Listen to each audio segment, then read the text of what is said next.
एउटा कुरा लेखेर राख, पुरानोले जित्यो भने पनि यो देश दुर्घटनामा जान्छ।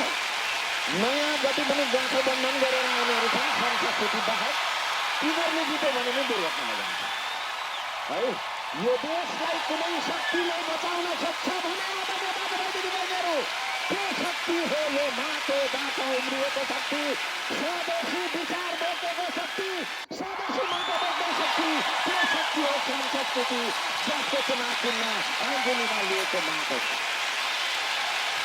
यो भोट माग्ने अभियान मात्र होइन, यो देश बनाउने अभियान हो, देश बचाउने अभियान हो।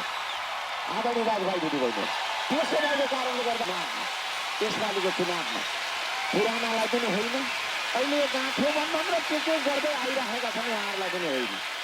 तपाईँहरूसँगै रहने सरकार, तपाईँहरूको कुरा सुन्ने सरकार, सफारी चालकहरूको सरकार।